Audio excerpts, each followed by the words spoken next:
Guten Morgen miteinander und herzlich willkommen hier bei uns in der GVC Zürich Oberland. Schön sind ihr alle da. Kommt doch rein, wir fangen bald an mit dem Gottesdienst.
Herzlich willkommen, guten Morgen, schön sind ihr alle da. Ich hoffe, ihr fühlt euch wohl, egal ob du heute zum ersten Mal oder zum 100. Mal da bist, egal ob du da live vor Ort bist oder ob du daheim am Livestream mit dabei bist. Ich finde es schön, dass ihr da sind, dass wir zusammen Gottesdienst feiern können und ich hoffe, ihr fühlt euch wohl. Als ich heute Morgen aufgestanden bin, habe ich auf die Uhr geschaut, habe gesehen, es ist 8 Uhr, habe gedacht, wow, hey, da konnte ich lange schlafen, das ist super. So lange haben mich meine Kinder schon lange nicht mehr schlafen lassen. Es war wirklich auch nötig, weil gestern Abend haben wir Besuch gehabt und dann sind wir erst irgendwie nach Mitternacht ins Bett gekommen. Und dann ist es mir richtig gut gegangen und ich gemerkt habe, wow, so lange konnte ich schlafen. Und es ist recht lang gegangen, bis ich dann gemerkt habe, aha, Moment mal, es war ja eine Zeitumstellung gewesen. Ich habe ja gar nicht so lange schlafen, aber zum Glück habe ich das erst so spät gemerkt, da hat sich mein Körper schon daran gewöhnt, es geht mir gut, ich bin ausgeschlafen, obwohl ich eigentlich gar nicht so lange geschlafen habe. Aber ich hoffe, euch geht es auch so und ich hoffe auch, Steffi und Joni sind ausgeschlafen, weil Steffi und Joni, die haben am Montag ihr erstes Kind bekommen, Fionn Emanuel Schneider.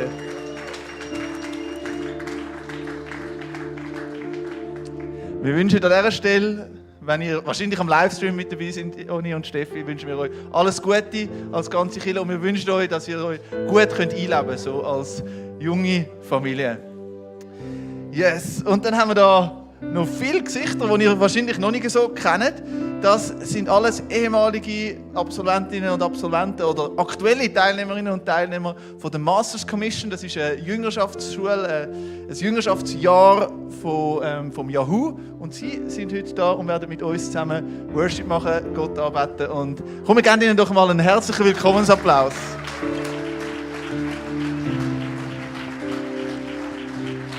Hey, wir freuen uns, mit euch zusammen Gott anzubeten. Lass uns doch aufstehen, ich bete gerade noch und dann legen wir los.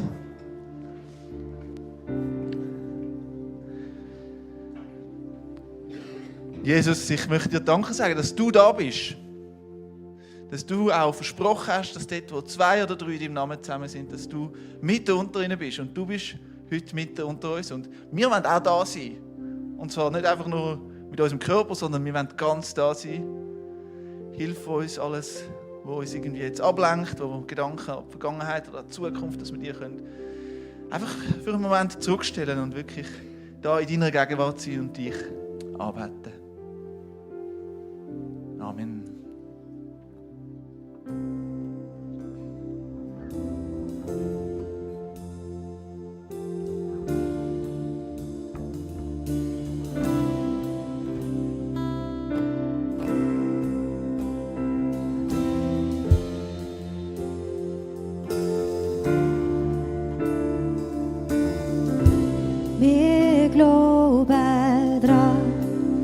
Wort hat heute noch Kraft.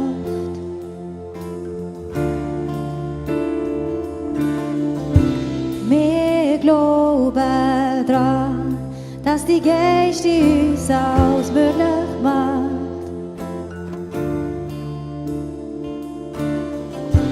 Wir glauben daran, dass wir noch Größeres werden sehen.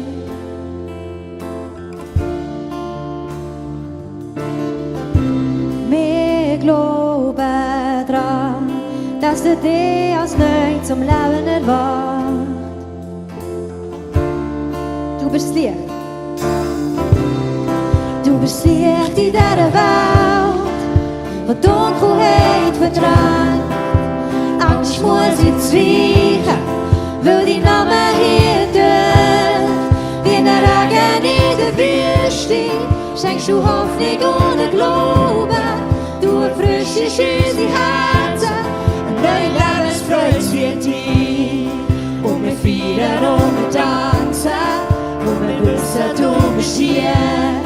Ja, mit dir passieren Wunder, und die Verloren führst du hin.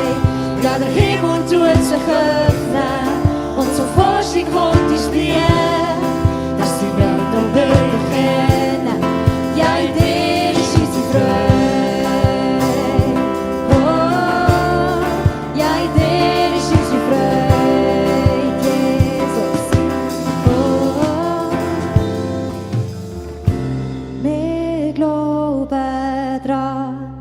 Dies Wort hat heute noch Kraft.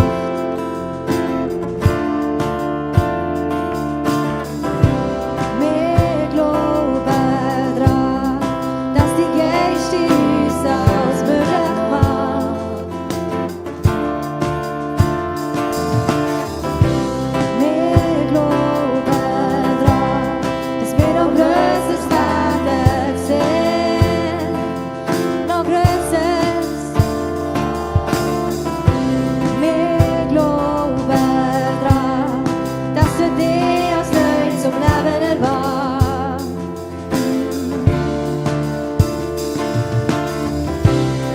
Du bist Licht in dieser Welt, wo Dunkelheit verdrängt. Angst muss jetzt weichen, weil dein Name hier dünnt. Wie ein Regen in der Wüste schenkst du Hoffnung und Glauben. Du erfrischst unsere Herzen, eine neue Lebensfreude wird rein. Und wir feiern und wir tanzen, weil wir wissen, du bist hier.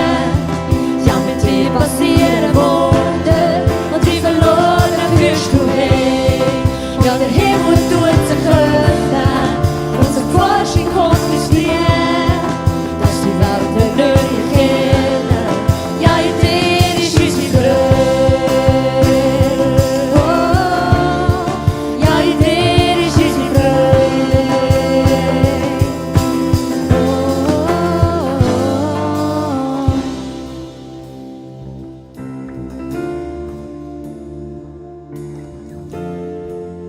Ja, danke, dass in dir unsere Freude ist und dass wir, egal in welcher Situation wir sind, proklamieren können, dass du mit deiner Freude größer bist als unsere Umstände.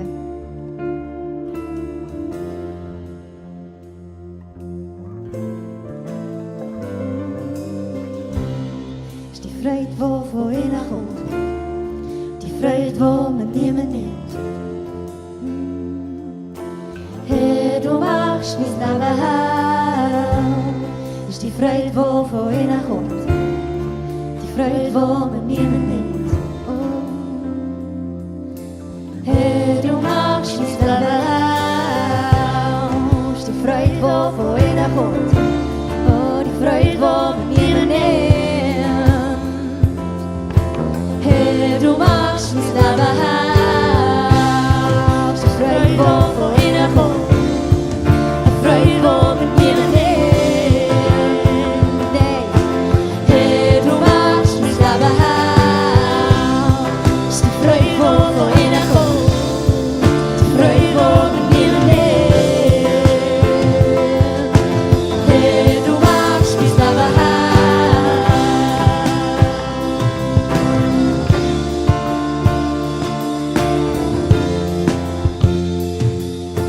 Herr, du machst mein Leben hell. Die Freude, die von innen kommt, das ist die Freude, die man niemand nimmt. Herr, du machst mein Leben hell. Die Freude, die von innen kommt, die Freude, die man niemand nimmt. Herr, du machst mein Leben hell.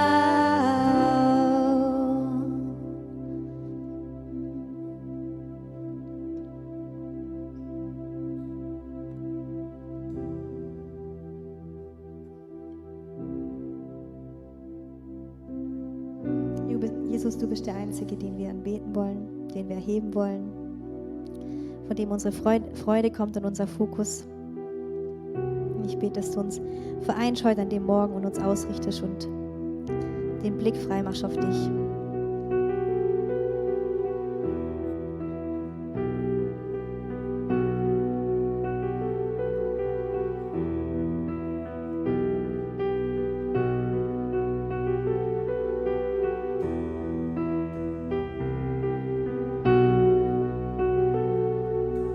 Heilig bist du, Herr. Du bist heilig, Herr. Du sitzt auf dem Thron.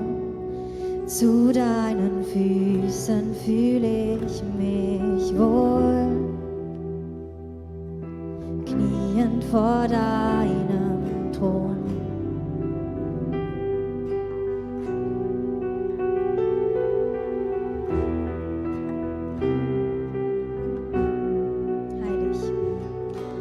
Heilig bist du, Herr. Du bist heilig, Herr. Du sitzt auf dem Thron. Zu deinen Füßen fühle ich mich wohl. Kniend vor deinem Thron und staunend singe ich zu dir. Du bist heilig. Deine Herrlichkeit strahlt so schön. Mein Blick hebt sich zu dir und sieht, du bist heilig. Deine Schönheit wird nie vergehen.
Zusammen heilig singen. Heilig bist du, Herr. Du bist heilig, Herr. Du sitzt auf dem Thron. Zu deinen Füßen fühle ich mich wohl. Kniend vor deinem Thron und staunend singe ich zu dir. Du bist heilig, deine Herrlichkeit strahlt so schön. Mein Blick hebt sich zu dir und sieh, du bist heilig. Deine Schönheit wird nie vergehen. Jesus, deine Schönheit wird nie vergehen.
heb die Hände zu dir.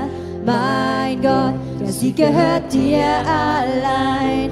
Jede Angst leg ich vor dich hin. Durch die Nacht sing ich dir. Mein Gott, der Sieg gehört dir allein.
stellst du dich vor uns.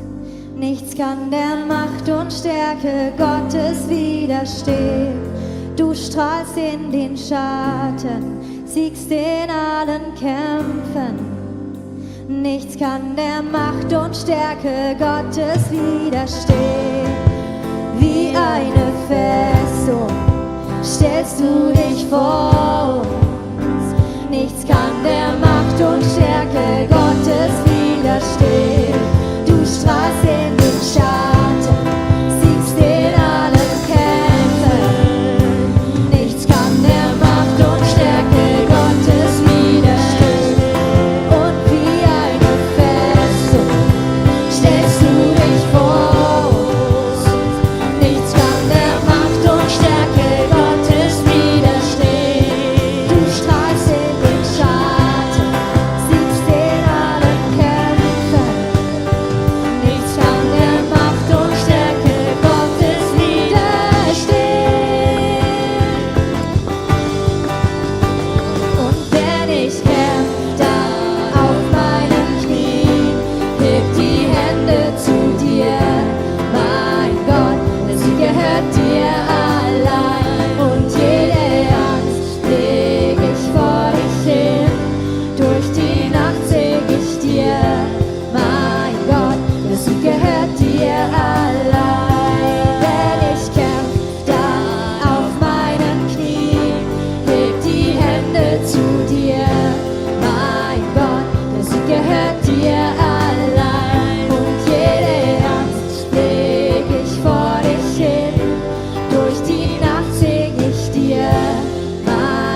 Guten Morgen miteinander. Hey, ich freue mich, heute zusammen mit euch in die neue Serie zu starten, «Der schmale Weg». Und ihr habt sicher schon mal das Zitat gehört, «Der Weg ist das Ziel». Und wenn ich jetzt da so in die Runde würde fragen, wer von euch würde dem zustimmen, wer vielleicht eher weniger? Es gibt kein richtig oder falsch. Ich einfach ein bisschen Wunder. Ein paar hängen rauf, einige bleiben unten. Okay, spannend. Wir kommen sicher noch auf das zurück. Das Zitat, das wird am chinesischen Philosoph, am Konfuzius zugeschrieben. Und es wird eigentlich sagen, dass das Leben ein Lernprozess ist. Dass man unterwegs enorm viel lernen kann. Und dass anstatt, dass man immer schon in Gedanken beim Ziel vorne ist und einen Schritt weiter, dass man soll im Jetzt leben und das nicht soll vergessen. Und das passt eigentlich ganz gut zu unserem Jahresthema «Unterwegs sein». In dieser Serie werden wir uns mit dem Bibeltext auseinandersetzen, wo Jesus auch etwas über so Weg zu sagen hat. Und zwar lesen wir Matthäus 7, 13 bis 14. Geht durch das enge Tor, denn das weite Tor und der breite Weg führen ins Verderben und viele sind auf diesem Weg. Doch das enge Tor und der schmale Weg führen ins Leben und nur wenige finden diesen Weg. Was hast du gedacht, wo wir die Serie letzte Woche angesagt haben? Was geht dir durch den Kopf, wenn du den Bibeltext so hörst? Welche Bilder hast du vielleicht auch im Kopf? Sind das positive? Denkst du vielleicht zurück an die letzte Wanderung, schöner schmaler Wanderweg, irgendwo spannender Pfad auf den Gipfel rauf, der Weg zum Leben, Gemeinschaft und Unterstützung in der Kirche?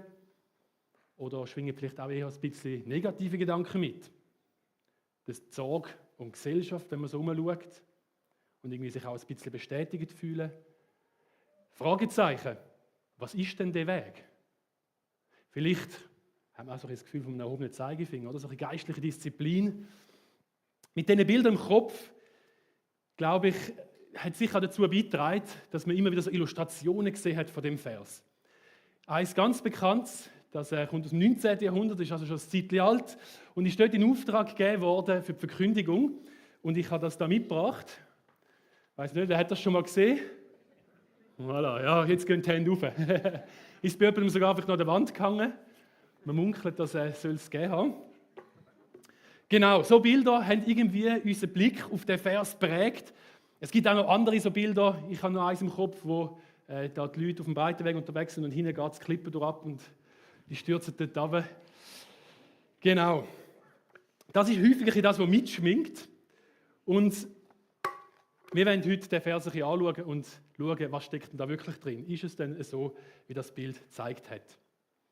Wenn wir den Vers anschauen, wenn wir die Bilder anschauen, die in dem Vers vorkommen, dann begegnen uns da zwei Metaphern, das Tor und der Weg, und sie sind tief in der biblischen Tradition verwurzelt. Sie regen uns an, über unseren Lebensweg, über unsere Lebensreise nachzudenken. Das erste ist das Tor. Das Tor ist ein Eingang zu etwas. Wenn man durch das Tor durchgeht, dann geht man in etwas Neues rein. Gleichzeitig lässt man auch immer etwas zurück, etwas, das dann hinter der Tür bleibt. Es ist das Ende von etwas Altem.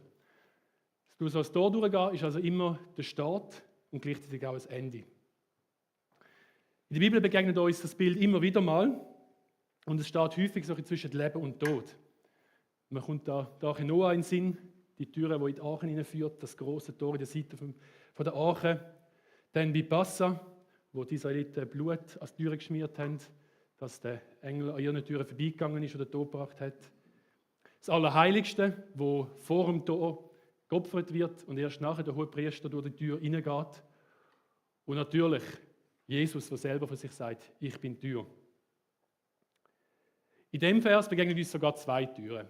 Die schmale, wo nicht so leicht zu finden ist, was schwierig ist zum Durchkommen, und die breite, wo das einfacher geht. Das zweite Bild, das uns da begegnet, ist das vom Weg. Das, wo jetzt eben dieser Serie den Titel gibt. Und mit dem müssen wir uns speziell auseinandersetzen. Leben ist eine Reise auf einem Weg. Entscheidungen könnten sogar abliegen in diesem Weg hinein sein. Und wenn wir da einmal so ein bisschen eintauchen ins Alte Testament, dann begegnet uns das Wort Weg dort. Und es heißt auf Hebräisch Derek. Und es bedeutet eben nicht nur Weg oder Straße oder Reise, sondern gleichzeitig ist es eben auch eine Lebensweise. Also schon im Alten Testament bezeichnet es nicht nur der Weg, der bildliche, sondern eben auch, wie wir leben, wie wir unterwegs sind. Und das Wort begegnet uns dort nach dem Sündenfall zum ersten Mal, wo Adam und Eva Garten Eden verlassen und Gott einen Engel auf den Weg stellt, wo der Weg zum Baum vom Leben bewacht. Also auch dort wieder der Weg zum Leben. Wenn wir jetzt also den Matthäus 7, 13 bis 14 lesen, den Vers, der über der Serie steht, dann haben wir irgendwie das ein bisschen im Hinterkopf. Dann klingt das irgendwie an, der Weg, der zu Leben führt, wo irgendwie am Ende dort, wie wir es auf dem Bild gesehen haben, bei Gott endet. Und auch wenn das natürlich seine Berechtigung hat, wenn wir jetzt doch mal kurz zwei mögliche Schlagseiten von dem Text anschauen. Ich darf das Bild gerne noch mal kurz zeigen. Weil das Bild vermittelt implizit ein bisschen, dass es eigentlich vor allem darauf ankommt, einmal die richtige Entscheidung zu treffen im Leben. Man muss einfach da am Anfang, oder, das schmale Tor verwischen, nicht durchs Breite gehen und ab dann ist eigentlich der Weg vorgefertigt und geht dann dort schön in die Ewigkeit rauf und man muss auf nicht mehr viel mehr achten. Das Ziel von dem Weg liegt irgendwo in der fernen Zukunft und die grosse Gefahr da drin ist, dass man eigentlich die zukünftige Ewigkeit überbetont und dabei das Leben jetzt, der aktuelle Lebenswandel unterbetont. Die zweite Schlagseite, die dem Bild ebenfalls zum Ausdruck kommt, ist die, dass es vom schmalen Weg um Äußerlichkeiten geht. Auf dem Bild sind dann immer so viele Sachen angegeben, oder? Wenn man da auf dem breiten Weg unterwegs ist, dann ist da das Spiel, Hölle und was da alles angeschrieben ist. Und auf dem schmalen Weg, der Gottesdienst, steht jetzt einmal sogar Kinderrettungsstätte und so. Also es geht viel um Äußerlichkeiten. Die linke Seite sind die Laster und auf der rechten Seite die Tugenden und Frömmigkeit wird zum Ausdruck gebracht. Ich weiß nicht, wer sich überhaupt noch als fromm bezeichnen. Häufig hat das heute so ein bisschen eine negative Konnotation. Aber Frömmigkeit kann vorgespielt werden, einfach um den Schein aufrechterhalten. Und das sind so die zwei Schlagseiten, die der Text haben kann. Wenn wir über den Text reden, müssen wir darauf achten, dass wir nicht in die Falle von einer von diesen Schlagseiten tappen. Auch wenn das natürlich immer auch einen richtigen Teilaspekt in sich trägt. Ja, der Weg führt zum Leben mit Gott. Und ja, der Weg wird äußerlich bemerkbar sein. Und trotzdem beinhaltet das kurze Gleichnis mehr. Und das werden wir uns jetzt anschauen. So ein Fun-Fact aus der Bibel ist, dass die ersten Christen die des Weges genannt worden sind. Der Begriff Weg in der Apostelgeschichte bezeichnet einerseits die Lehre, die Jesus verkündet hat, den neuen Weg, und andererseits aber auch wirklich Christen selber, die dieser Lehre nachgefolgt sind, die Jesus nachgefolgt sind und bei denen, wo sich das praktisch im Leben ausgewirkt hat, was sich im Lebenswandel gezeigt hat. Und da kommen wir einmal auf das Zitat zurück vom Anfang. Irgendwie ist dann ja der Weg schon das Ziel, nämlich das Unterwegssein mit Jesus. Es ist nicht ganz klar, woher die Bezeichnung ganz genau kommt, wo die ihren Ursprung genommen hat, aber es liegt nahe, dass es irgendwie schon im Zusammenhang steht mit dem Text, und weil der klingt da sehr stark an. Und darum möchte ich noch mal kurz in den Text eintauchen und schauen, wo ist denn der so ein bisschen gelegen in der Bibel, wo begegnet uns der. Ich lese ihn noch mal vor. Geht durch das enge Tor, denn das weite Tor und der breite Weg führen ins Verderben, und viele sind auf diesem Weg. Doch das enge Tor und der schmale Weg führen ins Leben, und nur wenige finden diesen Weg. Der Vers oder die zwei Verse, die sind Teil von einer langen Rede von Jesus, wahrscheinlich einer von seinen berühmtesten, nämlich der Bergpredigt. Und Jesus redet dort zu seinen Nachfolgern, zu all denen, die ihn als ihren Rabbi, als ihren Lehrer anerkannt haben. Und er predigt in dieser Bergpredigt eine Vision vom Leben in dieser Welt und wie das uns ganzheitlich, also innerlich und äußerlich, möchte verändern. Der gesamte Text in dieser Bergpredigt dreht sich darum, wie menschliches Gedeihen aussehen kann, was Glück ist und wie man den Frieden erfährt. Und das meiste hat damit mit einer inneren Herzensausrichtung zu tun. Es wird unterstrichen, beim schmalen Weg geht es nicht einfach um etwas Sichtbares, sondern es geht um eine ganzheitliche Veränderung vom Menschen selber, um das Herz. Und ja, das zeigt sich dann natürlich auch äußerlich.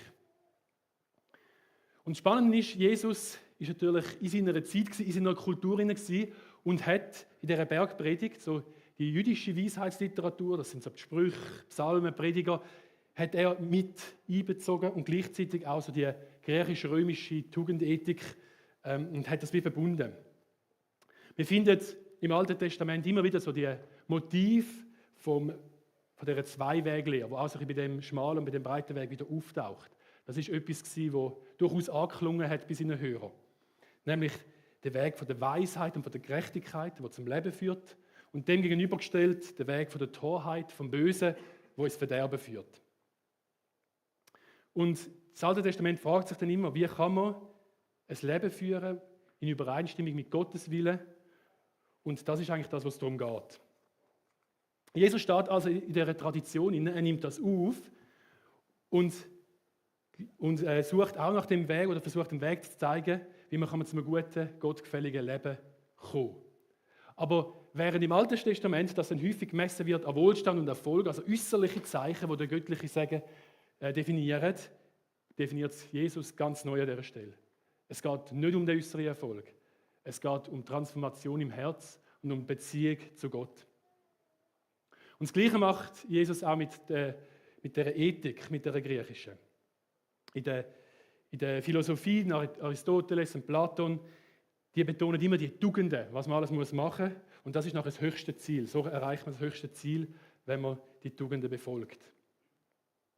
Jesus übernimmt auch da wieder nicht einfach die antike Ethik, sondern er transformiert sie. Gelingendes Leben, das Leben zum Aufblühen kommt, geht nicht allein durch Tugend, sondern in erster Linie durch das Leben in Gemeinschaft mit Gott. Der schmale Weg, zu gehen mit Jesus, ist also nicht einfach eine Aufforderung und die ethischen und moralischen Regeln einzuhalten, sondern ist eine Einladung zum wahren Leben, das sich erst in der Beziehung mit Gott entfaltet. Das heißt also auch, diese Botschaft geht uns alle an. Egal wie fromm unser Leben von außen her aussieht. Gott interessiert sich nicht für dein Verhalten, sondern für dein Herz. Gott möchte dir vor Augen malen, was das gute Leben ist. Vielleicht auch im Kontrast zu dem, was einem sonst vorgegaukelt wird. Und Gott möchte dich nicht nur in der Ewigkeit mit ihm versöhnen, sondern auch schon im Jetzt mit deinen Mitmenschen. Das Leben auf dem breiten Weg, da geht es um Äußerlichkeiten. Und das Leben auf dem schmalen Weg ist ein andauernder Prozess von einer veränderten Lebensweise. Man könnte sagen Nachfolge. Diese Lebensweise, sie hat eine Vorstellung davon, was das gute Leben ist und startet damit auch immer wieder im Kontrast zu dem, was die Gesellschaft als gutes Leben anschaut. Was ist Erfolg? Und sie führt uns auch immer wieder in die Gemeinschaft mit anderen Menschen. Wir halten also fest, Jesus will da nicht einfach eine Entscheidung für oder gegen den schmalen Weg, für oder gegen den Glauben, um noch einfach einmal den Blinker setzen, die Abzweigung nehmen und dann ist gut, sondern es geht um eine grundlegende Lebensweise. Der schmale Weg ist nicht einfach ein Regelwerk oder moralische Aufforderungen, es ist die Einladung zum Weg, zum wahren Leben, im Jetzt. Und genau darum kann das manchmal auch wirklich herausfordernd sein. Ich weiß nicht, wie es euch geht, aber ich habe noch gerne so eine Regel, irgendeine Checkliste, wo man weiss, wenn man sich unsicher fühlt, kann ich einfach durchgehen, wenn ich alles abkökeln kann, dann weiss ich bin richtig unterwegs, habe nichts vergessen. Und ganz nebenbei hilft das auch noch, dass man vielleicht noch links und rechts schauen, ist der auch, macht es auch nach Checkliste, ist auch noch richtig. Das haben wir irgendwie noch gern. Aber genau das wäre wieder die Frömmigkeit, die Äußerlichkeit. Wenn wir schauen, wie sieht es nach außen aus, macht ihr das genau so, wie ich mir das auch vorstelle und wie ich finde, dass man das müsste machen, wie ich es verstehe. Jesus sagt aber, ich bin der Weg, ich bin die Tür. Und nur, wenn wir in Beziehung zu ihm treten, können wir die des Weges sein, wie das im Neuen Testament von den ersten Christen gesagt worden ist. Nur mit Blick auf Jesus können wir auf dem schmalen Weg unterwegs sein. Und dann müssen wir nicht mehr links und rechts schauen, sondern auf ihn. Und dann kommt es auch nicht mehr darauf an, wie weit links oder rechts wir noch gehen können, dass wir auf dem schmalen Weg bleiben und ja nicht irgendwie neben rausfallen, sondern dann haben wir ihn vor Augen. Und da möchte ich nochmal, das letzte Mal das Zitat vom Anfang aufnehmen. Ist der Weg das Ziel? Jesus ist der Weg. Er soll es vor Augen stehen, er soll das Ziel sein. Der schmale Weg, der ist vielleicht herausfordernder, aber er führt zum wahren Leben, zum inneren Frieden und zu tiefer Freude. Und genau so Ansätze, wie die Lebensweise auf dem schmalen Weg aussehen können, denen wollen wir in dieser Serie auf die Spur gehen. An den nächsten Sündigen wollen wir so verschiedene Aspekte herauspicken, was das Leben auf dem schmalen Weg mit sich bringt. Im Text heißt es, durch das enge Tor und der schmale Weg führen ins Leben. Und nur wenige finden diesen Weg. Das klingt ein bisschen zufällig. Wenn ich nicht gerade per Zufall am richtigen Ort angeschaut habe, dann habe ich Pech gehabt, dann habe ich halt den Weg nicht gefunden. Und das Spannende ist, dass Bergpredigt das ganze Neue Testament das Wort finden immer in Zusammenhang setzt mit suchen. Die sind da zusammen. Und ein paar Vers früher noch steht dort auch schon, wer sucht, der wird finden. Ein Vers, den wir alle gut kennen. Aber Suchen hat immer mit einer Aktion zu tun. Mit der Bereitschaft, etwas zu versuchen. Und genau das braucht Mut und eine gewisse Risikobereitschaft. Mir kommt da spontan das Bild vom reichen Jüngling in den Sinn. Und Jesus sagt ihm dort, hey, gib alles, was du hast, verkauf es und gib es weg. Verschieb deinen Schatz von dieser Erde in den Himmel. Und der reiche Jüngling geht weg, weil er es nicht kann. Das Risiko war schlussendlich zu gross gewesen. Warum ist der schmale Weg schmal? Geht es darum, dass Gott, wie es da im Vers steht, irgendwie möglichst wenige Menschen auf dem Weg sehen? Ganz im Gegenteil. Wir lesen auch, dass Jesus sein Leben hingegeben hat für viele. Der Weg ist schmal, weil er eine bewusste Entscheidung und ein Umdenken für den Einzelnen erfordert. Es geht gegen unser natürliches Verlangen. Unser Ego will Kontrolle, Anerkennung, Sicherheit. Aber Jesus ruft uns auf zu Demut und Vertrauen. Der schmale Weg widerspricht der Kultur. Während in ihrer Welt häufig Reichtum, Macht und Erfolg erstrebenswert erscheinen, ruft Jesus zu Einfachheit, Dienerschaft und Großzügigkeit auf. Und der schmale Weg, der fordert Ausdauer. Das Leben im Glauben ist kein Sprint, sondern ein Marathon. Es gibt Widerstände, Zweifel, Herausforderungen und die Entscheidung muss immer wieder neu gefällt werden. Es braucht enormen Mut. Und heute möchte ich euch Mut machen, das Risiko einzugehen. Mutige Menschen zeichnen sich dadurch aus, dass sie das Risiko einschätzen, irgendwie realistisch versuchen, die Lage zu analysieren und dann vorwärts gehen. Und darum ist es uns auch wichtig, dass wir überlegen, was ist der schmale Weg? Was macht das Leben auf dem schmalen Weg aus? Und ich möchte also 3 Punkte aufgreifen.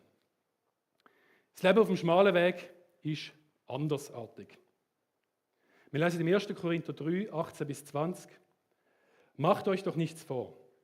Wenn sich jemand von euch einbildet, in dieser Welt besonders klug und weise zu sein, dann muss er den Mut aufbringen, als töricht zu gelten. Nur dann wird er wirklich weise. Denn was diese Welt für weise hält, ist in den Augen Gottes blanker Unsinn. So steht es schon in der Heiligen Schrift. Er fängt die Klugen mit ihrer eigenen Klugheit. Und außerdem heißt es, der Herr durchschaut die Gedanken der Weisen und weiß, sie sind wertlos und führen zu nichts. Ich weiß nicht, was der Vers mit dir macht, aber ich glaube, es wird sagen, dass das Leben in der Nachfolge auf dem schmalen Weg, dass sich das nach umgekehrten Prinzipien lebt. Wer sich selber erniedrigt, wird erhöht. Der schwach ist, ist stark.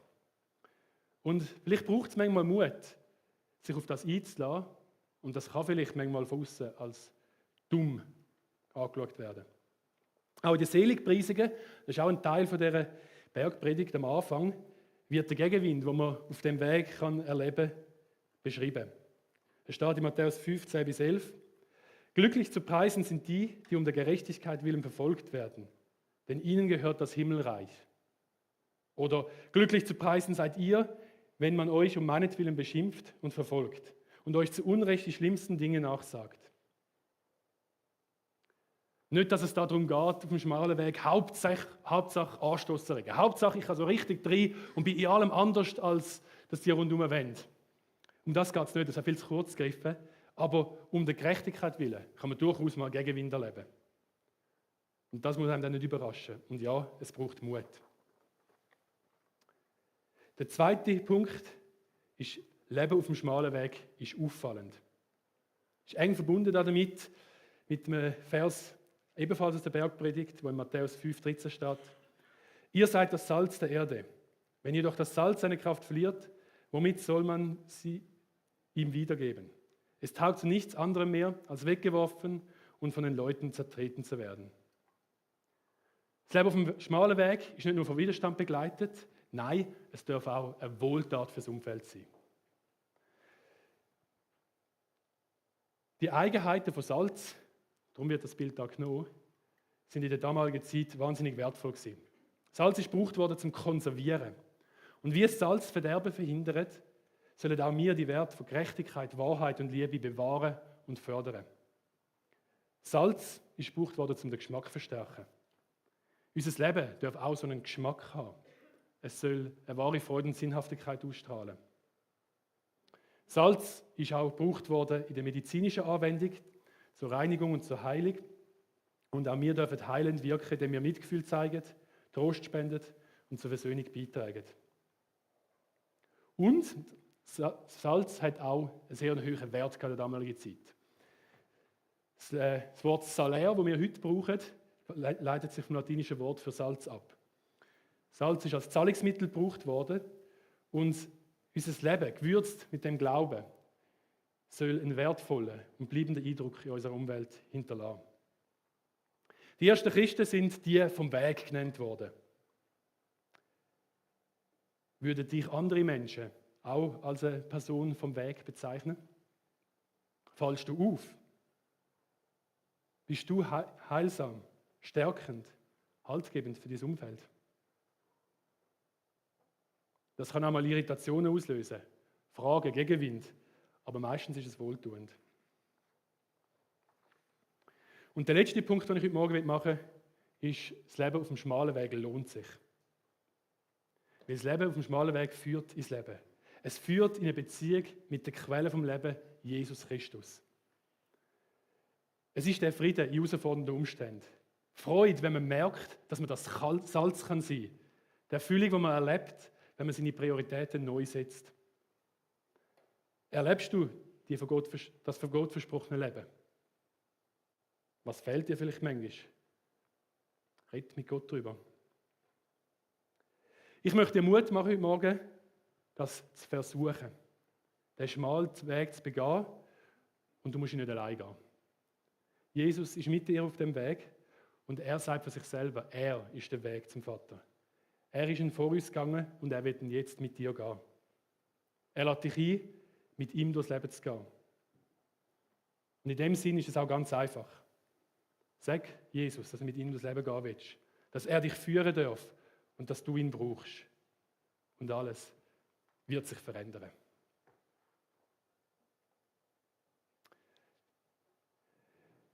Ja, Jesus, ich will dir Danke sagen, dass du mit uns unterwegs bist. Dass du mit uns auf dem Weg gehst und dass wir dürfen uns an dir festheben. Wir wollen immer wieder die schmale Türe, den schmalen Weg suchen und den Mut haben, zu ihm zu gehen. Schenk du uns immer wieder den Mut, um das Risiko eingehen, dass wir dürfen Salz und Licht sein in dieser Welt. Dass wir dürfen das Leben, das du uns versprichst, das Leben in der Fülle, immer wieder erleben und auch nach außen ausstrahlen. Amen. Wir werden jetzt noch mal eine Zeit vom Worship haben. Ich werde noch kurz ein paar Reflexionsfragen einblenden, dürft ihr durchlesen für euch, werdet einen kurzen Moment von der Ruhe haben, dürft euch Gedanken machen zu dem und dann starten wir nach dem Worship. Wenn du jetzt merkst, hey, da gibt es etwas, was ich gerne mit jemandem besprechen, darüber beten, dann haben wir hier ein Gebetsteam, das mega gerne mit dir betet und das liebt.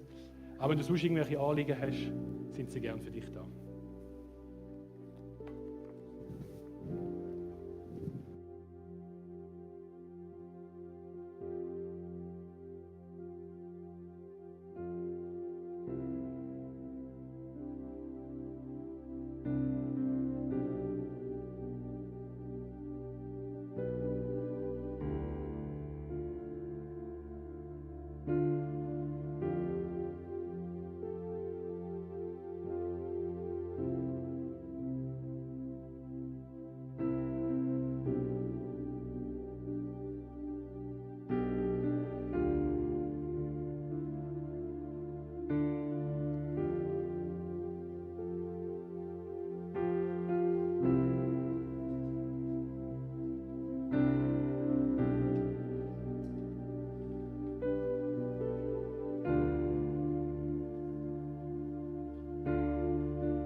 quält und was ich bin, alles gebe ich dir hin, alles gebe ich dir hin. Vor dir lege ich alles hin, was den Frieden von mir nimmt. Alles lege ich dir hin, alles lege ich dir hin. Vor dir lege ich alles hin, was mich quält und was ich bin. Alles lege ich dir hin, alles lege ich dir hin. Vor dir lege ich alles hin, was den Frieden von mir nimmt. Alles gebe ich dir her. Ich schaffe Raum für dich. Tu was auch immer du willst, Herr. Tu was auch immer du willst, Herr. Ich schaffe Raum für dich. Tu was auch immer du willst, Herr. Tu was auch immer du willst, Herr. Vor dir lege ich alles hin, was mich quält und was ich bin. Alles gebe ich dir her, alles gebe ich dir her. Vor dir lege ich alles hin, was den Frieden von mir nimmt. Alles lege ich dir hin. Und ich schaffe Raum für dich. Tu was auch immer du willst, Herr. Tu was auch immer du willst, Herr. Ich schaffe Raum für dich. Tu was auch immer du willst, Herr. Tu was auch immer du willst, Herr.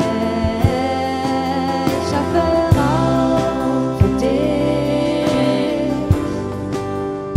Tu was auch immer du willst, Herr. Tu was auch immer du willst, Herr. Ich schaffe Raum für dich. Tu was auch immer du willst, Herr. Tu was auch immer du willst, Herr.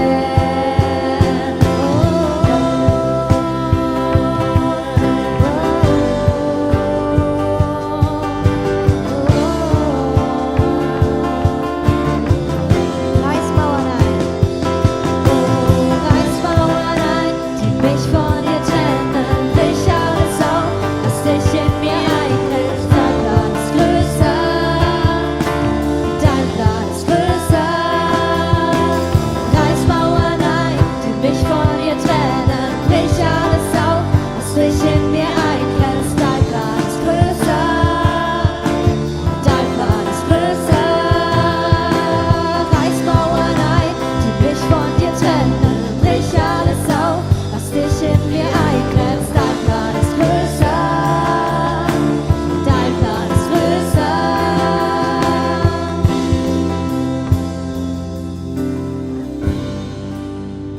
Tu was auch immer du willst, Herr. Tu was auch immer du willst, Herr. Ich schaffe Raum für dich, Jesus. Tu was auch immer du willst, Herr. Tu was auch immer du willst, Herr.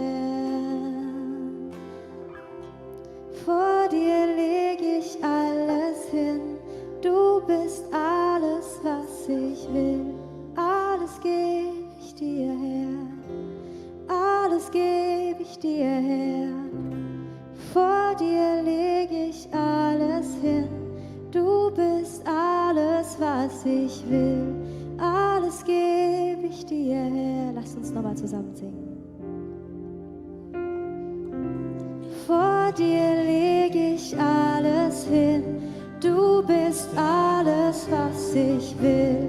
Alles gebe ich dir her. Alles gebe ich dir her. Vor dir lege ich alles hin. Du bist alles, was ich will. Was gebe ich dir her? Jesus, es kostet uns Mut, das zu sagen, alles dir hinzugeben und dass du alles bist, was wir wollen, aber wir möchten diesen Mutschritt tun heute an diesem Morgen und ja, auf diesem schmalen Weg ein Stück weitergehen und erkennen, was du für uns vorbereitet hast und ja, uns aufrufen und den Mutschritt tun. Und wenn wir dafür andere Menschen brauchen, dann möchten wir irgendwie, ja, uns nach Gemeinschaft ausstrecken und gemeinsam deinen Weg suchen. Hilf uns dort, wo wir unsicher sind, wo wir eben den Mut nicht haben. Und komm du uns entgegen und streck deine Hand nach uns aus.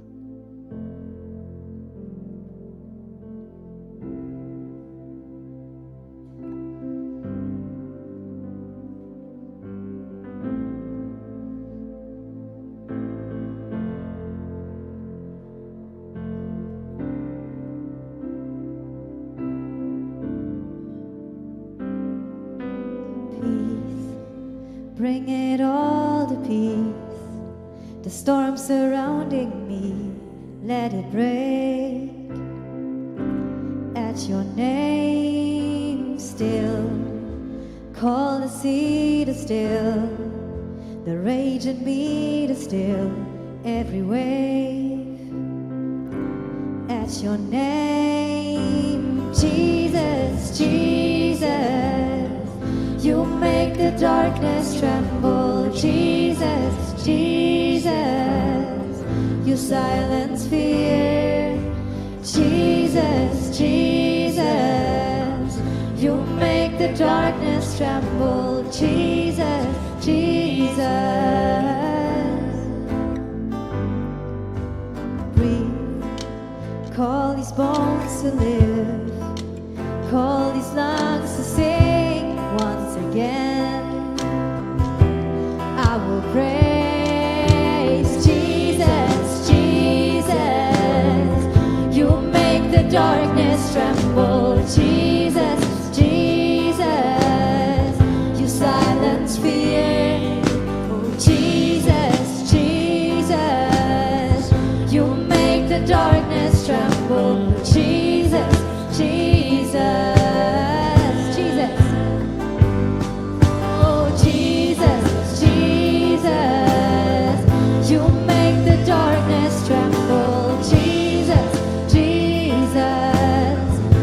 Silence fear, Jesus, Jesus.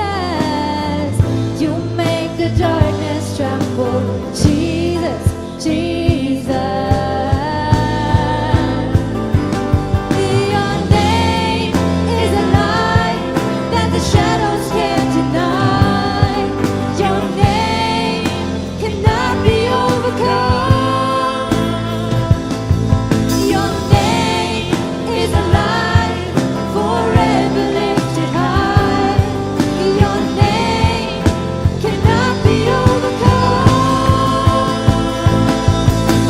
Jesus, Jesus, you make the darkness tremble. Jesus, Jesus, you silence fear.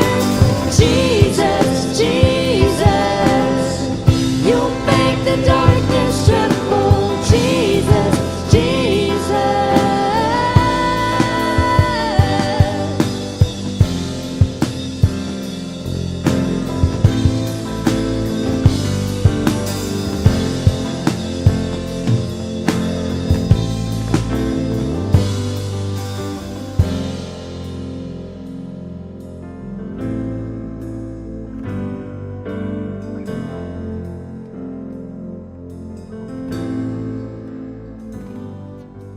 Jesus, Jesus, you make the darkness tremble. Jesus, Jesus, you silence fear.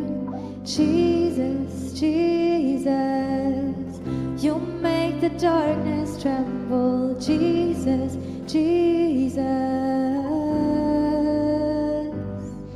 Oh, Jesus, Jesus, you make the darkness tremble. Jesus, Jesus, you silence fear. Jesus, Jesus, You make the darkness tremble, Jesus, Jesus, Jesus. Oh, Jesus, Jesus. You make the darkness tremble, Jesus, Jesus. You silence fear, Jesus, Jesus. You make the darkness tremble, Jesus, Jesus. Your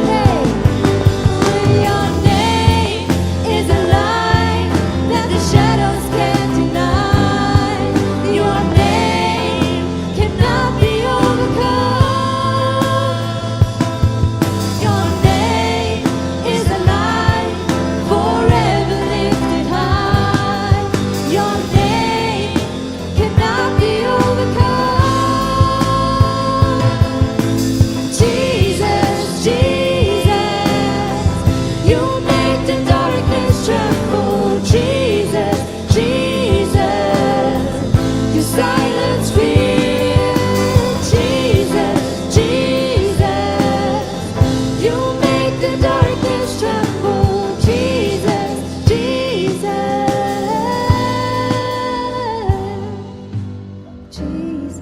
Jesus, you make the darkness tremble. Jesus, Jesus, you silence fear. Jesus, Jesus, you make the darkness tremble. Jesus, Jesus.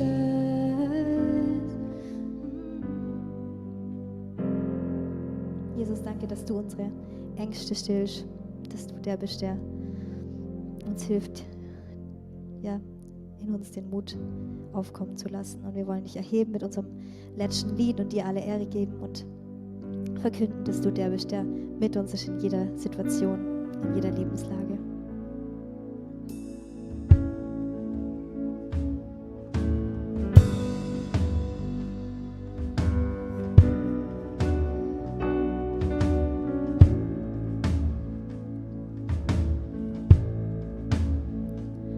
Da ist Hoffnung, ein Gott, der uns durch all die Täler führt.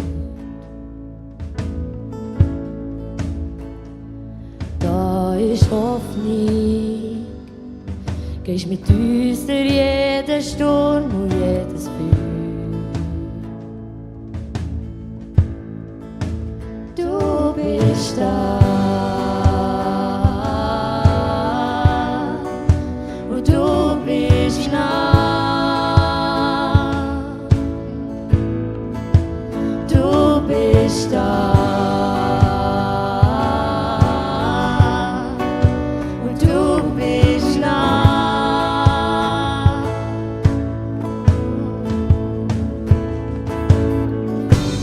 Oh, Immanuel, Gott ist mit uns an jedem Ort. Zu jeder Zeit kommst mit dir Gegenwart. Immanuel, Gott ist mit uns an jedem Ort. Zu jeder Zeit kommst mit dir Gegenwart.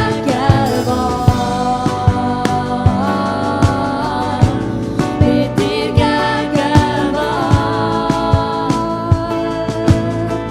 Kommst mit dir Gegenwart.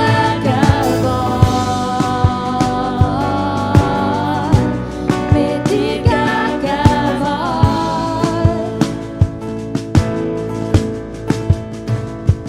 Da ist Frieden, wo greifbar ist in jeder Lebenslage.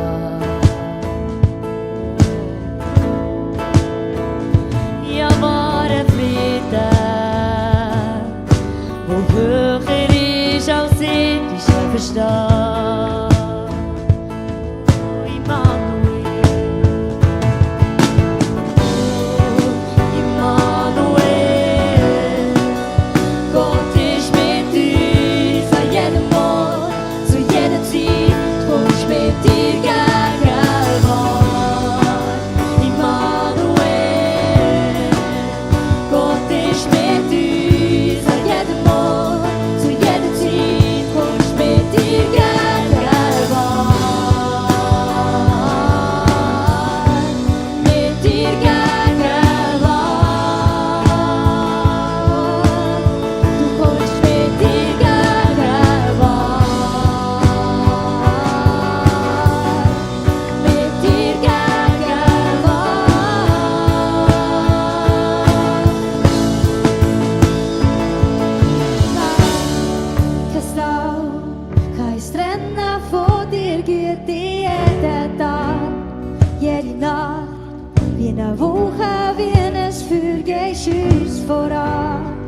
oder die Wüste. Du bist mit uns und du bleibst uns immer nah. Immer nah. Kein Weg, kein Tau, kann uns trennen von dir, Güte jeden Tag, jede Nacht, jede Woche, wie ein Feuer gehst uns voran. Oder Wüste, du bist mit uns und du bleibst uns immer nah. Immer nah. Kein Weg und kein Tau, kann uns trennen von dir, Güte jeden Tag, jede Nacht, jede Woche, wie ein Feuer gehst uns voran. Oder Wüste, du bist mit uns und du bleibst uns immer nah. Immer nah.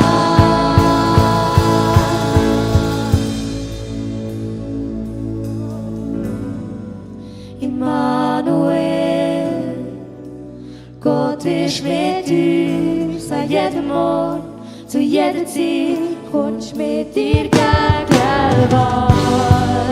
Immanuel, Gott ist mit uns an jedem Ort, zu jeder Zeit kommst mit dir Gegenwart. Immanuel, Gott ist mit uns an jedem Ort, zu jeder Zeit kommst mit dir Gegenwart. Immanuel, Gott ist mit uns an jedem Ort, zu jeder Zeit kommst mit dir Gegenwart.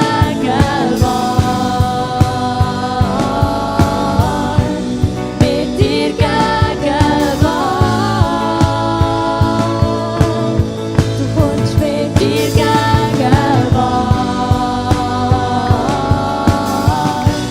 Mit dir Gegenwart.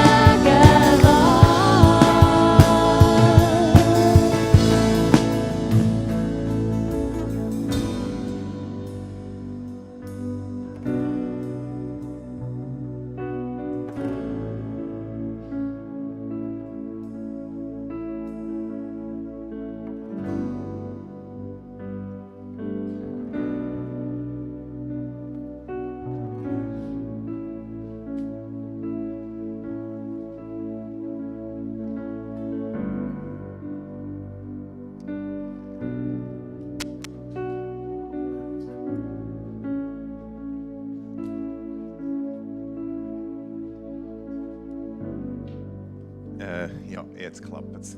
Hallo miteinander. Schön, euch mal von vorne zu sehen. Mein Name ist David Keller.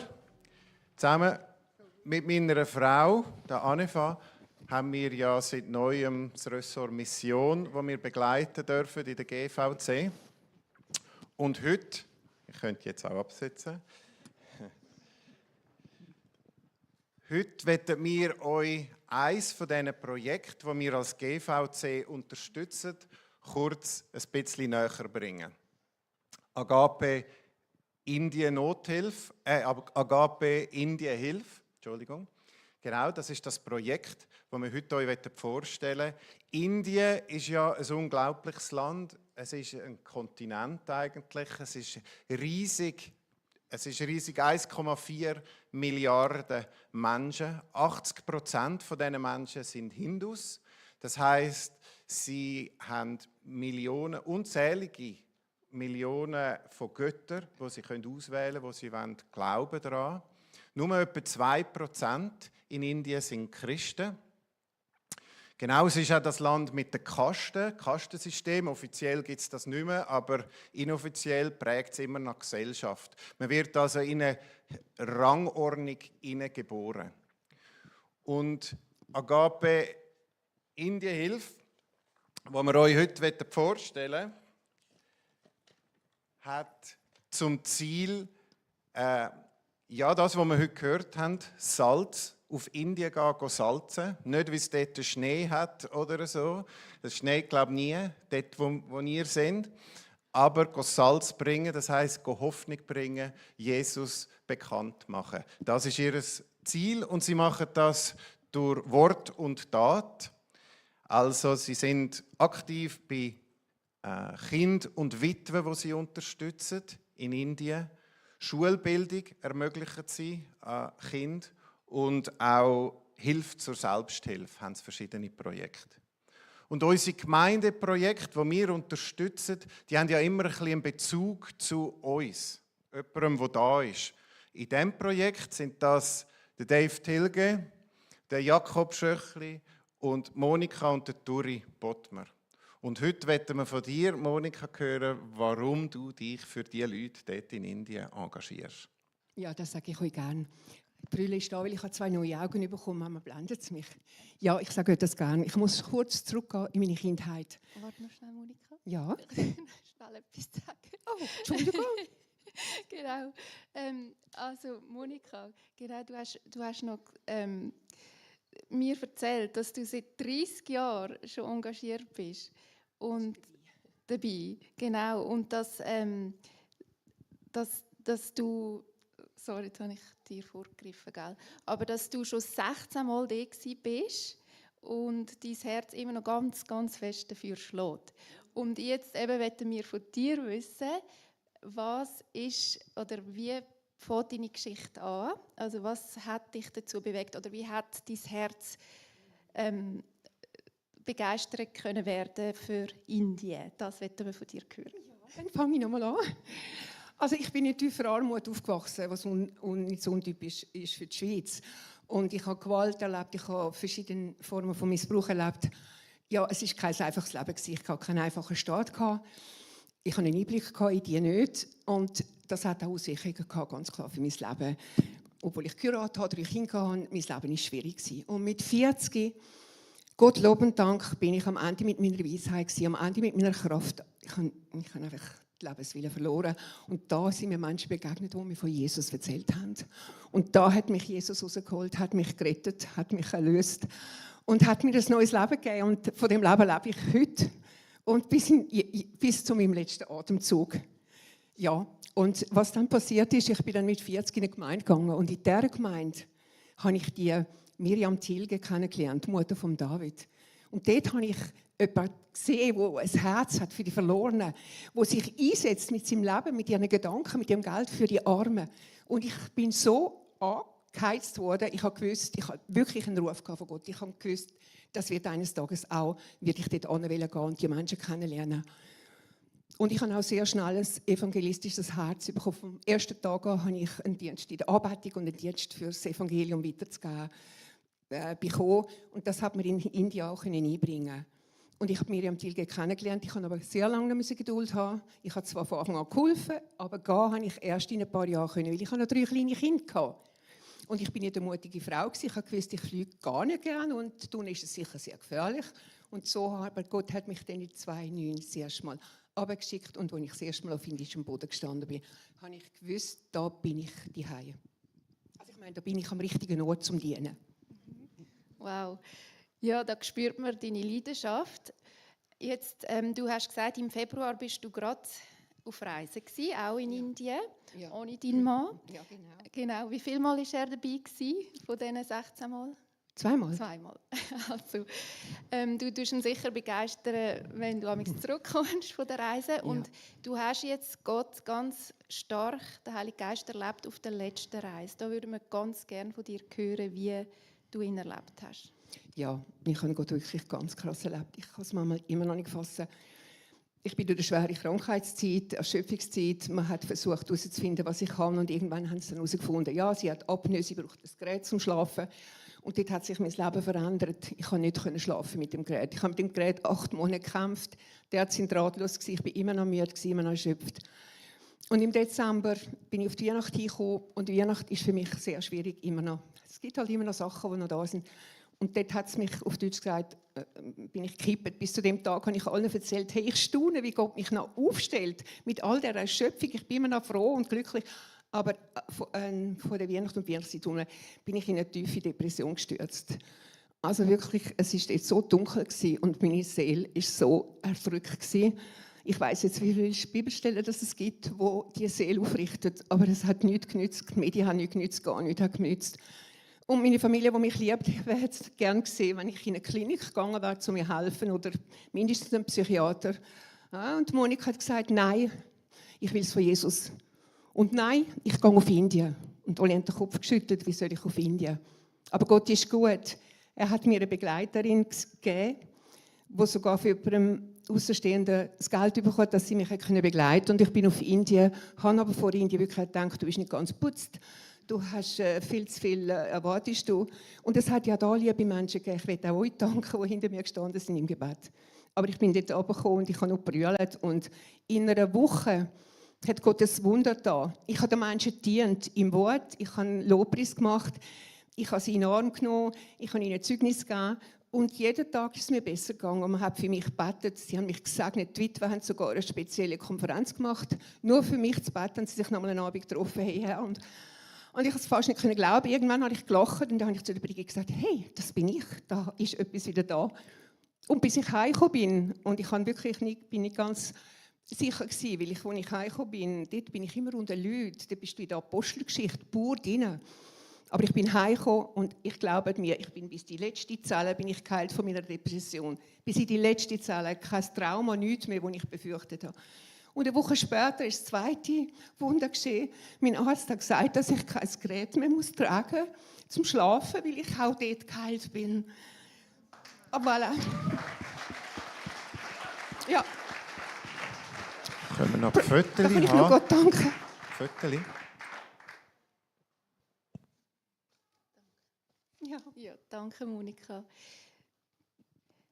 Wir würden auch gerne jetzt noch hören, ob du ein Beispiel hast von einem Leben, also von einem Menschen, ganz konkret, wo hat durch die Agape Indienhilfe wie Veränderung erleben. Könntest du uns da einfach in eine Geschichte oder in eine Story? Ja, ich versuche das ganz zusammen zu drucken, weil sonst brauche ich eine Stunde. Genau. Eben, wir können nicht alles wissen und hören, aber Nein, einfach aber ein Beispiel. Ich möchte einfach, dass ihr seht, wer hinter dem Werk im Süden steht. Der Jesnatan, den ich kenne, durch und durch kenne. Ich habe x Wochen mit ihm verbracht in Indien. Das ist für mich der demütigste, also wirklich Mann. Und er ist so von Jesus abhängig in allem, was er tut. Er ist mit Jung, hat er Krebs gehabt, im Endstadium. Ohne Gott war er unterwegs gewesen. Dort hat er im Spital einen Priester getroffen. Hat sich bekehrt in dieser Nacht. Sie sind 4 Stunden auf dem Knie gewesen, haben gebetet. Gott hat zu ihm geredet und gesagt, ich werde dir einen Dienst geben mit deiner ganzen Familie. Du wirst mir dienen, du wirst Menschen losbinden von ihren Bindungen und du wirst ihnen das Evangelium bringen und du wirst ihnen helfen, dass sie einen neuen Weg gehen können. Das ist zwischen zu Hunderten, zu Tausenden. Aber zuerst ist er heim und hat ganz viel Anfechtung erlebt, ganz viel Widerstand. Wir haben sie in diesen Liedern gesungen. Es kostet etwas, der schmale Weg. Und er ist gegangen, durch und durch. Und als er dann später wieder zurück ist ins Dorf und er hat dann den ersten Dienst, den er hatte, eine Totenauferweckung. Ich kann es euch so wirklich erzählen. Eine Tochter ist gestorben. Sie haben ihn geholt, sie haben ihn ausgelacht. Sie haben ihm Stein angelegt und gesagt, so, jetzt kannst du ihn Gott zeigen. Er war 3 Stunden auf den Knien und hat gefleht, dass Gott ihn bestätigt. Und Gott hat es gemacht. Das Mädchen ist aufgestanden. Das Mädchen durfte leben. Und so ist das mit seinem Weg weitergegangen, wo ich jetzt so wirklich nicht etwas erzählen kann. Aber ein paar Jahre später, er hat dann die Bibel offenbart bekommen.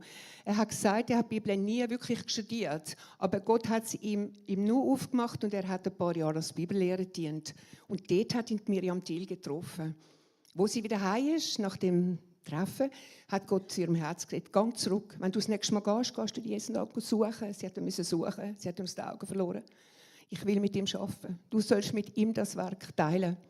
Und so hat das Werk angefangen. Jesnatan ist dann auf dem Weg mit der Miriam. Und glaubt mir, es sind so viele Zeugnisse, die ich euch erzählen könnte. Ihr könnt Bücher füllen. Menschen sind frei geworden. Hunderte, Tausende. Es ist wirklich, wir haben ein paar Kirchen und wir haben wirklich, wo er rangeht, das Evangelium geht in dem Ort und viele, viele Orte, wo uns viele Pastoren unterstützen. Es boomt. Es ist ein grosses Werk und man kann es nicht mehr aufhalten. Ja. Wow, danke Gott lob und vielmals. Dank. Danke. Jetzt, wenn die einen gelustet und einfach so auch, sie wollen auch irgendwie teilnehmen an dieser Arbeit oder sich engagieren, also sicher mit Gebet sowieso immer oder finanziell, das machen wir ja schon, auch als Teil der Kirche. Aber wie würdest du jetzt die Personen noch überzeugen davon, dass es sich lohnt und dass es einfach auch etwas zurückkommt? Ja, das ist meine Lieblingsfrage. Ihr müsst wissen, der Jesnatan unterzwischen, der war ja Zusage, er hat 4 Kinder gehabt. Eins ist leider auf ganz tragische Art ertrunken. Aber 3 Kinder von denen sind gross geworden und alle, inklusive der Vater, inklusive die Mutter, haben eigene Dienste zum Evangelium, zum Dienen, zum wirklich das Wort Gottes weitertragen. Und ich kann euch sagen, sie geben ihr Leben dafür. Sie geben ihr das ganze Sein. Wirklich, ich kann es wochenlang mit anschauen. Sie geben alles. Aber was sie nicht haben, ist Finanzen. Da bin jetzt halt, also ist der Verein zuständig. Und ich bin so dankbar, auch, dass GV so jetzt ein Teil hilft. Das ist sehr kostbar. Aber ich möchte euch motivieren. Denkt daran, Jesonat an sich tut das Werk trotz Verfolgung, trotz Widerstand. Es kostet sie so viel, aber sie haben wirklich finanzielle Nöte, weil es eben wächst und wächst. Gott hilft zwar und die Last ist bei Jesus, aber ich möchte euch motivieren, hört, betet und wenn ihr euch mögt helfen, dann möchte ich euch herzlich willkommen. Also wir brauchen eure Hilfe. Allein können wir es nicht machen. Und ihr seid reich gesegnet. Ich bin auch sehr reich gesegnet und mein Leben ist sehr wertvoll geworden durch das, was ich da zudienen darf an diesen kostbaren Geschwistern. Gell? Danke vielmals, Monika. Ihr seht, wir haben nicht so viel Zeit für das Interview und Monika hat viele Geschichten. Jetzt ist es so, sie haben draussen noch einen Stand und alle von Agape Indienhilfe werden auch zur Verfügung stehen noch für Fragen. Also geht doch auf sie zu und auch Monika ist bereit, da noch mehr zu erzählen. Leider hat es nicht geklappt mit den Bildern, aber es sind auch noch Bilder, die man anschauen kann, die Monika am Stand dann zeigen kann, um euch ein bisschen reinzunehmen. Und ich möchte auch noch auf die App hinweisen. Wir haben jetzt auf dem GVC-App eine Gruppe. Du musst dich, musst einfach anmelden. Genau, also es ist eine geschlossene Gruppe, aber sie heißt Fokus Mission und dort tun wir immer wieder posten, Gebetsanliegen oder Informationen. Also wenn du jetzt merkst, da poppert dein Herz dafür, melde dich doch an, dass du auch informiert wirst. Und genau, dann danken wir fürs Zuhören und dir vielmals, dass du dich da geöffnet hast und uns reingenommen hast. Danke vielmals.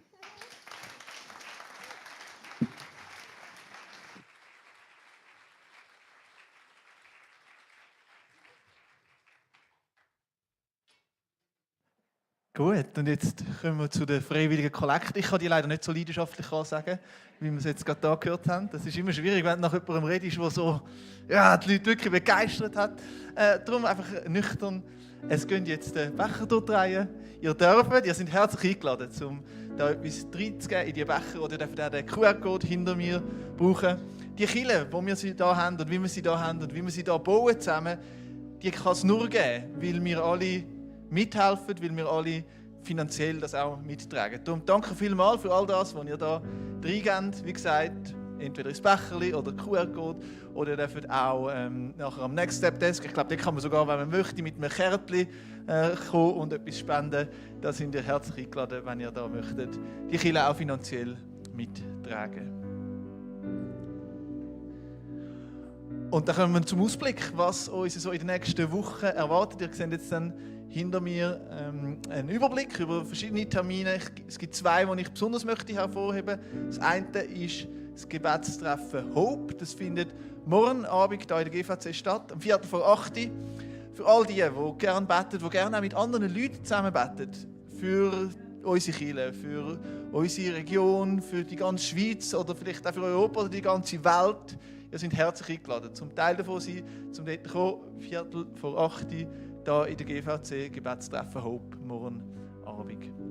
Und das Zweite, was ich möchte hervorheben möchte, ist am Samstag, 24. Mai, das ist leider nur für alle Frauen, da gibt es nämlich einen Shine Connect Brunch. Der wird auch hier am 10 Uhr am Morgen in der GVC stattfinden, Samstag, 24. Mai. Und ich glaube, das ist eine mega gute Gelegenheit, um Leute kennenzulernen, um mit Leuten zu connecten, um sich auch mehr da noch die Heimat zu fühlen für alle Frauen. Herzliche Einladung. Wichtig ist, dass ihr euch anmeldet, vorgängig, damit man das gut planen kann. Meldet euch an, entweder in der GVC-App oder mit einem E-Mail als Sekretariat. Wie immer, mehr Informationen zu allen diesen Veranstaltungen findet ihr entweder auf der App oder auf der Agenda bei der gvc-zo.ch Website. Wenn ihr Fragen habt zu unserer Kirche, wenn ihr vielleicht heute das erste Mal da sind, wenn ihr euch interessiert für ein Event, wenn ihr euch für etwas anmelden wollt oder auch ein Teil werden von einer Small Group oder von einer Passion Group, dann empfehle ich euch da, wenn ihr da den rechten Ausgang von mir aus seht, nehmt gerade dort hinten ist der Next Step Desk mit einem kompetenten Mann, der euch alle diese Fragen wird können, beantworten. Also herzliche Einladung, um dort hingehen, wenn ihr mehr wissen wollt, wenn ihr einen nächsten Schritt machen wollt, wenn ihr irgendwie noch mehr connected werden mit dieser Kirche, dann geht doch nachher an den Next Step Desk. Ja, und dann bleibt mir nur noch euch einzuladen. Für nächsten Sonntag geht es weiter in dieser gleichen Serie, «Der schmale Weg».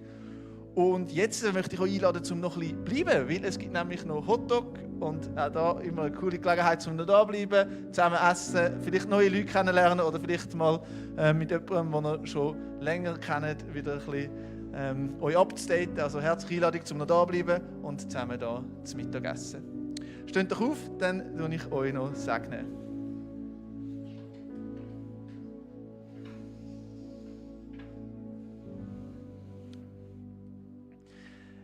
Ich segne euch mit dem, dass ihr Salz sein dürft. Und zwar nicht kraftloses Salz, nicht Salz, das seinen Geschmack verloren hat, sondern Salz, das einen Unterschied machen auf dieser Welt, sodass euer Umfeld merkt, dass ihr Menschen vom Weg sind. Menschen sind, die auf Jesus schauen. Ich segne euch mit dem, dass es euch gerade jetzt in der nächsten Woche, in der kommenden Woche gelingen darf, den Blick auf Jesus zu behalten und so auf dem schmalen Weg unterwegs zu sein, ihm nachzufolgen. Uns nicht irgendwie so zu verhalten, wie man sich verhalten sollte, sondern Jesus nachzufolgen, weil um das geht es. Und dass euch das möge gelingen, mit dem möchte ich euch segnen. Und ich möchte auch noch gerade beten für alle Kirchen hier im Zürcher Oberland, alle Kirchen in der Schweiz, die sich heute treffen oder vielleicht auch an einem anderen Wochentag, aber wo dir, Jesus, nachfolgen. Da möchte ich dich beten, dass es uns gelingen darf, in der Schweiz Licht und Salz zu sein. Dass es uns gelingen darf, Ausstrahlung zu haben, die anziehend ist, dass Leute dürfen sagen, hey, das möchte ich auch. Und dass Leute dürfen reinkommen in die Gemeinschaft und vor allem, dass Leute dürfen dich kennenlernen, Jesus, und dir dürfen nachfolgen. Und dann wollen wir auch noch für den Simon beten. Jesus, ich bitte dich, dass du ihn wieder ganz gesund machst. Ich bitte dich, dass du bei ihm bist und bei der Sarah bist und beim Noe und dem Levi und dass du ihnen näher bist, so wie wir es gesungen haben, dass kein Berg und kein Tal sie kann trennen von deiner Liebe, Jesus. Amen. Und dann wünsche ich euch noch einen schönen Sonntag und einen guten. Tschüss zusammen.